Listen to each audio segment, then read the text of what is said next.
Good evening, and welcome back to Candlelit Chronicles. Tonight we travel to the green hills of the old Celtic world, to a land of soft mist and standing stones, where the border between our world and another was said to be thinner than a held breath, in certain places, on certain nights. What did the old storytellers of Ireland and the wider Celtic lands believe waited just beyond that mist, in the green hollow of a hill or the still water of a sacred well?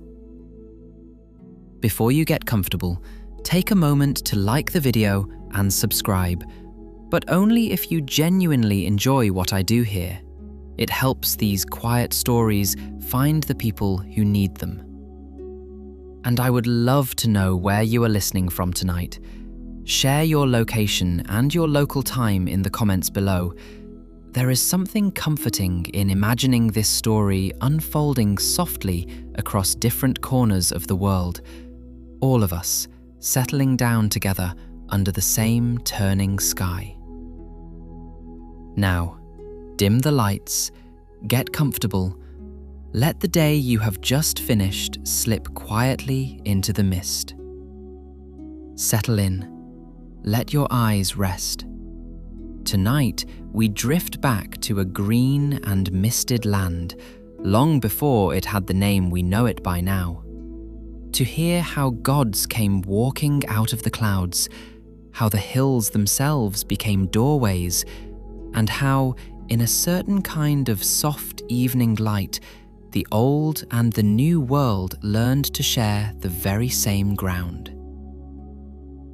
Long before history began keeping its careful records, the old poets said Ireland had already been settled and lost several times over by peoples who came in from the sea, built their raths and their fields, and were in turn absorbed gently into the green of the land, remembered only in the hollow of a hill or the name of a river. But one arrival, the storytellers agreed, was different from all the rest.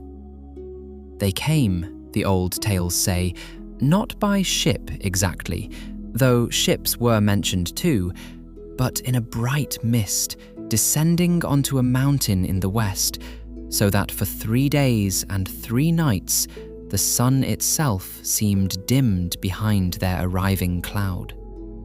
When the mist finally cleared, a new people stood upon the land, tall, luminous, unhurried, carrying a kind of quiet knowledge that no one before them had possessed. They were called the Tuatha Dé Danann, the people of the goddess Danu. Where exactly they had come from before that mist, the old tellers were content to leave gently unanswered. Some said 4 great cities in the far north of the world, each one teaching them a different craft.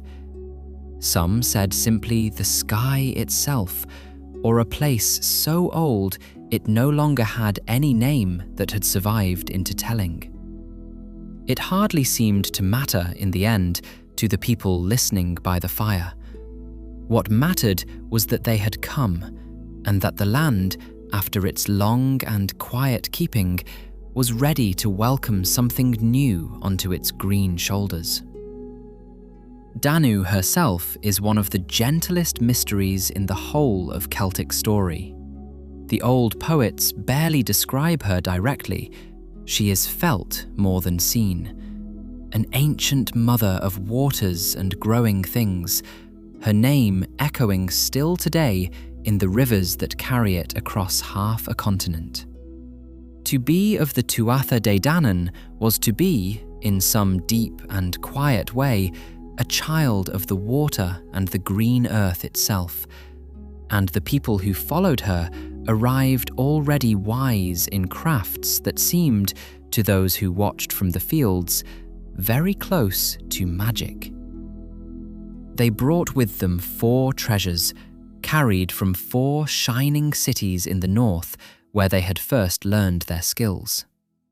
A stone that cried aloud beneath the feet of a rightful king, a spear that, once lifted, could not lose, a sword that no one could escape once it was drawn, and a great cauldron belonging to the Dagda himself, from which no one ever went away hungry.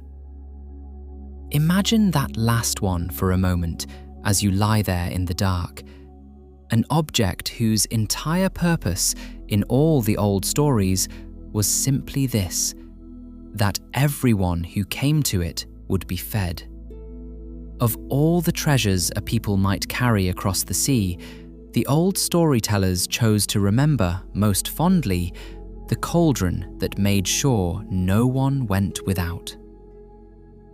At the head of this new people stood a scattering of figures who would be told and retold for centuries after, though the old stories gently resist calling any one of them a king above the rest for very long.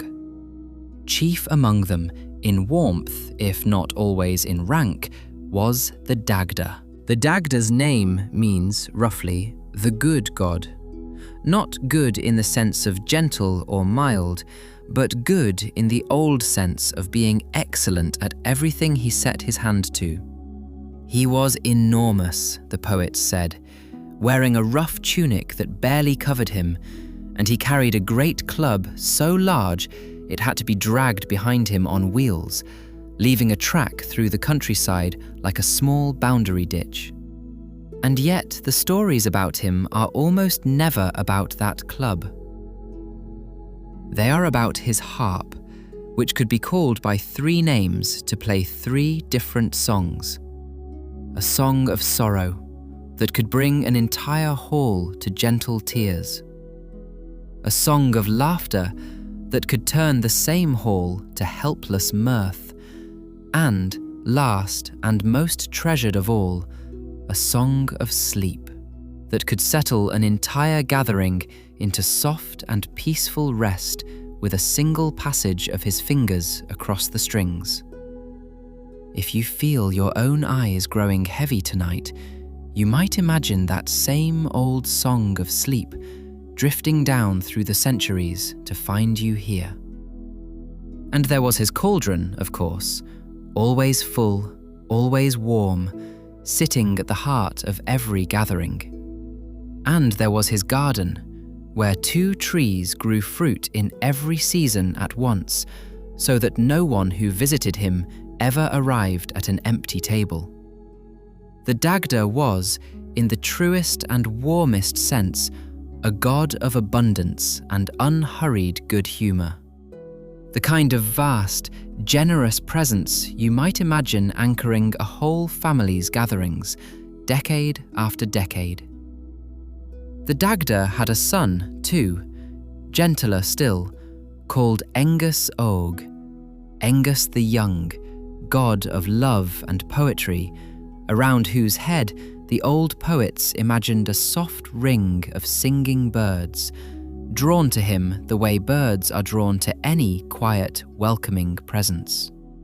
His home was Brú na Boinne, a great mound beside the river Boyne, which the old tales say he won from his own father through nothing more violent than a clever turn of phrase, asking and receiving the mound for a day and a night, which, in the old riddling logic of the story, turned out to mean forever, since day and night together are all that time is ever made of.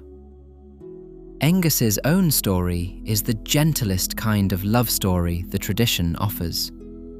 He dreamed, one night, of a maiden so lovely that he woke aching with a longing he could not name, and searched the whole width of Ireland for her without success, growing quieter and more sorrowful by the season, until at last his mother helped him discover her true shape. A woman named Caer, who lived half her life as herself and half as a swan, changing with the turning of each year. Aengus found her at last beside a lake ringed with 150 other swans, and rather than force the matter, he simply called gently to her, and became a swan himself, so that they might fly the sky together as equals. Even the god of love in these old tellings wins nothing by force, only by patience and by a willingness to meet someone exactly where they are. Beside him stood Brigid, and if the Dagda was abundance, Brigid was the quiet, exacting flame that shaped it into something fine. She was 3 sisters who shared a single name, the old triple goddesses so often found in Celtic story, and between them they held the fire of the forge, the fire of poetry, and the fire of healing. 3 different kinds of warmth, the storytellers seem to say, that all come, in the end, from the very same source. Smiths prayed to her before they lit their forges. Poets prayed to her before they lifted their voices, and those who tended the sick kept a flame burning in her honour, low and steady, the way you might keep a nightlight in a room where someone is resting. So enduring was the warmth people felt toward her that centuries later, when much of Ireland had taken up a new faith entirely, Brigid's flame did not go out. It was simply carried forward under a new name, tended for generations more by a new order of quiet women at a place called Kildare, one of the gentlest examples in any mythology of an old and beloved warmth finding a way to keep burning, whatever else around it changed.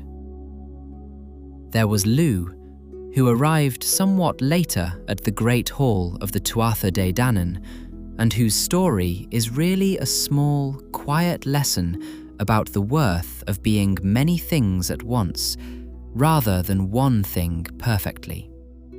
The doorkeeper, the old tale goes, would only admit a craftsman whose particular skill was not already present within the hall.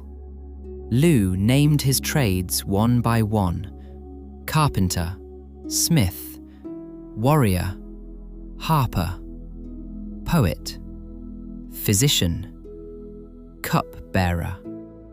And to each, the doorkeeper answered patiently that such a master already sat within. Until at last, Lugh asked whether they possessed a single person who held all of these skills together at once in one pair of hands. To that, the hall had no answer, and the gates were opened. Lugh became known from that gentle exchange onward as Lugh of the Long Arm, and later Lugh Samaldanoch, Lugh of the Many, Many Gifts. He carried a spear said to blaze so brightly it had to be kept wrapped and cooled between battles, and his coming was said to bring a kind of golden clarity with it wherever he walked, the storytellers connecting him eventually to harvest and high summer and the long, generous light of August evenings. And there was the Morrígan, whose name is often translated, imperfectly, as Phantom Queen. She is the most misunderstood of them all when the story is rushed, but the old tellings, taken slowly, show someone far more layered than a simple figure of dread. She could take the shape of a crow, watching quietly from a battlement or a fence post, and she was deeply tied to the fate of the land itself, to its sovereignty, to whether a king ruled well or poorly, to the great turning wheel of what must end so that something new can begin. She was also, in one of the oldest and strangest of the tales, a figure who offered her help freely to the hero Cuchulainn, and was gently, honestly refused. A reminder that, even in myth, not every offer is accepted, and the story continues warmly regardless. Rather than a goddess of violence for its own sake, The old poets seem to have understood her as something closer to a goddess of consequence. The quiet, watching sense that every choice, every battle, every harvest casts a long shadow forward into the seasons still to come. Out beyond the shore, watching over the sea road that led toward the Otherworld itself, was Manannán mac Lir, a figure so old and so tied to the water that some tellers placed him even before the Tuatha Dé Danann's own arrival, a quiet guardian already waiting at the threshold. He rode the waves in a boat that needed no oar or sail, simply understanding where it was needed and going there. And he wore a great cloak of grey mist that he could gather and release like a curtain, hiding whole islands from view, or gently revealing them when the time and the visitor were right. It was Manannán, the old stories say, who first welcomed the Tuatha Dé Danann into the Otherworld's keeping, once the age of gods walking openly under the sun had softened into the age of gods dwelling in the hollow hills. He gave them the branch of an apple tree from his own orchard, hung with silver bells, whose sound alone could ease grief and settle restless sleep. And he taught them the art of becoming, when they wished it, simply unseen. A ferryman, in the end, more than a warrior, the quiet figure who helps a crossing happen gently, whichever direction it runs. Now, the Tuatha Dé Danann were not without their difficulties, and one story in particular the old tellers returned to again and again, though we shall walk through it here the way the gentler tellings do, watching the shape of the tale from a careful distance rather than standing in the middle of it. Before the Tuatha Dé Danann, the storytellers said, the land had been held by another people called the Fomorians, shadowy, sea-adjacent figures, sometimes described as monstrous, more often simply as difficult, demanding, and unwilling to share the abundance of the land fairly. For a time, the two peoples lived uneasily together, even intermarried, even shared feast tables, but the balance between them grew strained, the way any old arrangement can grow strained when one side stops sharing generously. What followed, the old poems call the Battle of Mag Tuired, and rather than dwell on its middle, let us look instead at its edges, which is where the real wisdom of the story lives. At its start, there is a striking image of healing, a well tended by physicians into which the wounded of the Tuatha Dé Danann could be gently lowered, and from which they rose again mended, ready to return to their harvest and their hearths, rather than to any further fighting. Even in a story about conflict, the old tellers lingered longest on the well that made people whole again. And at its end, after Lugh's long, bright spear had settled the matter, the story does something the old myths so often do. It turns, almost immediately, toward mercy and restoration rather than triumph. The defeated Fomorian king is not simply cast out. He is asked, instead, to use his old knowledge for a gentler purpose, to advise the Tuatha Dé Danann on the turning of the seasons, the timing of the plough, the rhythm of ripening and rest, so that the land, going forward, might be tended well by everyone who remained upon it. Even the old storytellers, it seems, wanted their endings to be generous ones. Let us leave the halls of the gods now and walk instead among the people who lived beneath them, because the Celtic world was never only myth. It was also the Druids, and the Druids deserve a gentler, closer look than they are usually given. The Druids were not, in the older and more careful accounts, robed figures haunting stone altars in the moonlight. They were, instead, something closer to the memory keepers of the whole community: poets, lawgivers, healers, astronomers, teachers, and advisors to kings, all at once, holding within their trained memory the accumulated knowledge of the tribe, since so little of it, by choice, was ever written down. Becoming a Druid, the old Roman observers noted with some surprise, could take as long as 20 years of careful, patient study, a lifetime's apprenticeship in memory, law, the movements of the stars, and the deep, unhurried rhythms of the natural world. They held their gatherings, the old accounts say, not in temples of stone, but in groves of trees, oak most especially, whose very name may share a root with the word Druid itself. Imagine that, as you drift toward sleep, a whole system of law and memory and star-watching, built not around grand architecture, but around listening quietly beneath the branches of very old trees. Water, in this tradition, was almost always sacred, and one story about it has become perhaps the gentlest and most quoted of all Celtic teachings.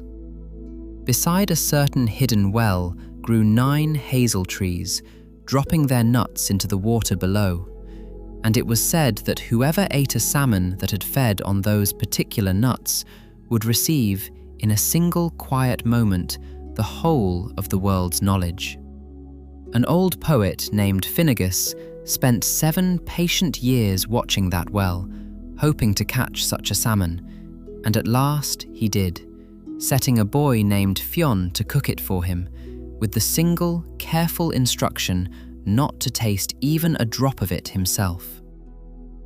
But the fish, cooking slowly over the fire, raised a blister of hot fat, and Fionn, without thinking, pressed his burned thumb to his mouth to cool it, and in that one small, accidental taste, the knowledge passed to him instead. From that evening on, the old stories say, Fionn needed only to bite his own thumb in quiet thought to call some piece of that ancient wisdom back to him.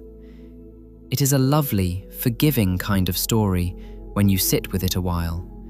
The deepest knowledge in the world, arriving not through discipline or conquest, but through one small, honest, unplanned moment of simply being burned and reaching, very humanly, for comfort.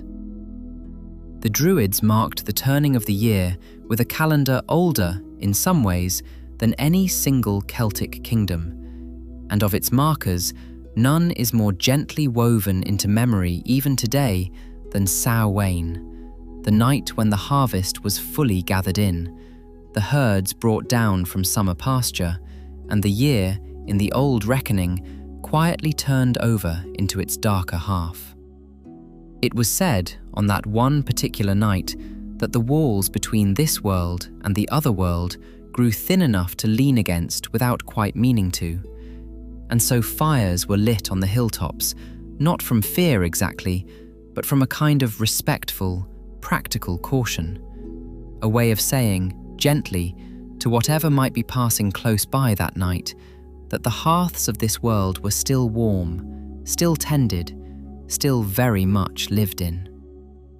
And that brings us at last to the Otherworld itself, which may be the single loveliest idea the whole of Celtic mythology ever offered the world. Unlike so many underworlds in so many mythologies, the Celtic Otherworld was almost never imagined as a place of punishment, or even, quite, of ending. It went by many gentle names: Tir na Nog, the land of the young, where no one ever grew old or tired; Tir Tairn Gira, the land of promise; Mag Mel, the pleasant plain, and it was said to lie, not impossibly far away, but very close indeed, beneath the green hollow of a hill called a she, or across the western sea on an island that appeared only to those it wished to be found by, or beneath the still surface of a particular well or lake on a particular kind of evening.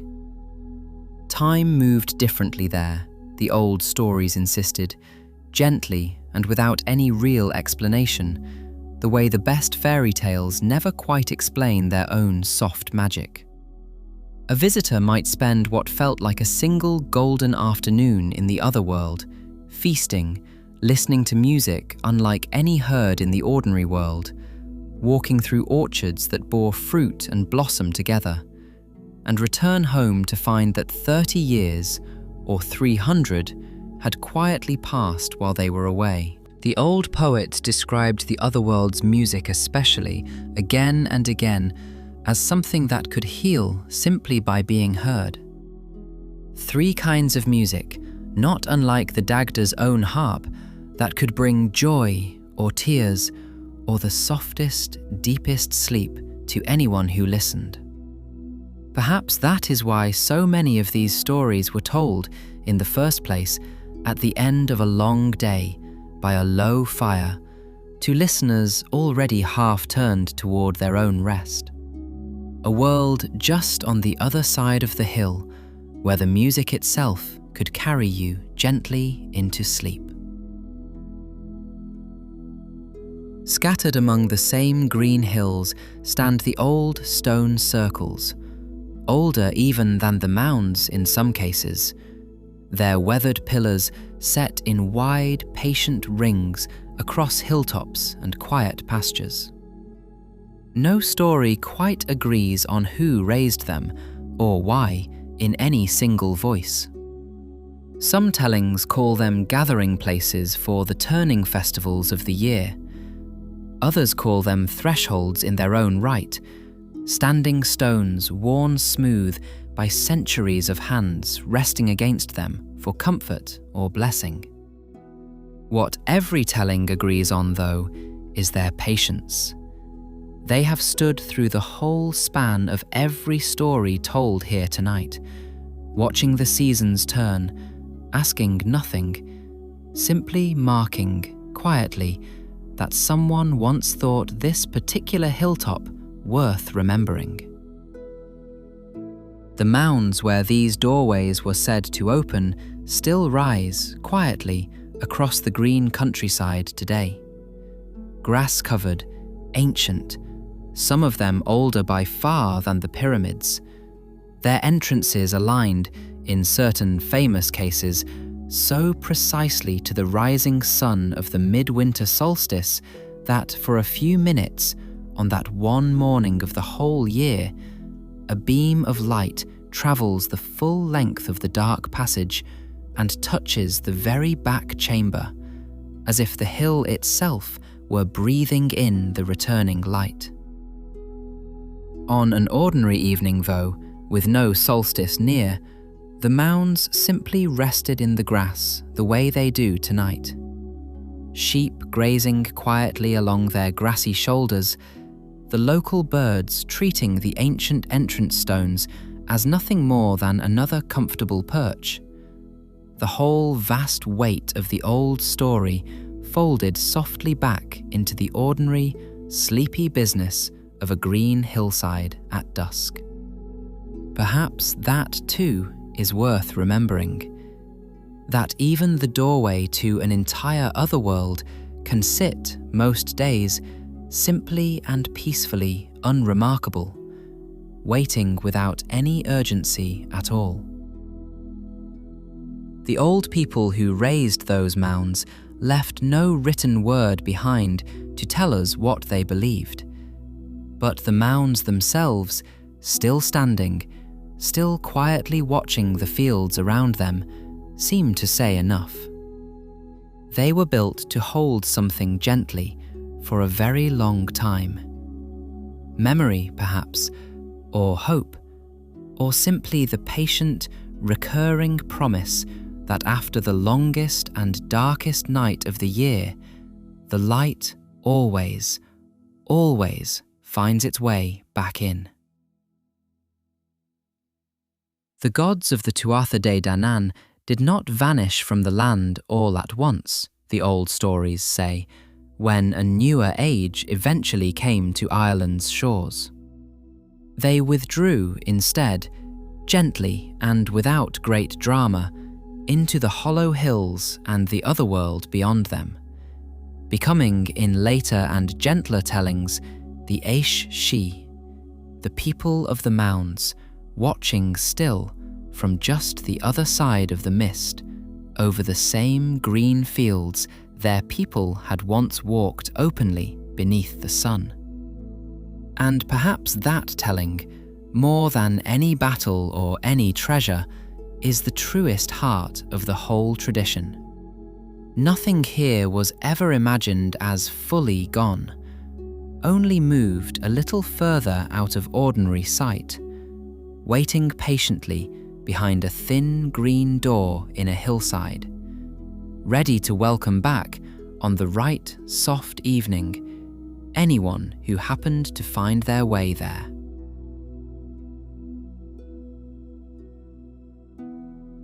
And so we come to the end of tonight's journey, back down from the green hollow hills, back past the last low fires still glowing gently on a hilltop, back to the quiet, patient dark. Somewhere, beneath a certain hill, they say the Dagda's harp is resting still. And if you listen very closely, in that last soft moment before sleep finally arrives, you might almost hear its third and gentlest song, drifting up through the grass and the dark and the mist, to find you exactly where you are lying now. Thank you for walking these green hills with me tonight. If these quiet stories help you rest, consider subscribing, and perhaps tell me in the comments which corner of the old world you would like to wander into next. But that is a thought for tomorrow. For now, the hill is quiet, the fire is banked, and the door in the green hillside is closing softly behind you. Good night and sweet dreams.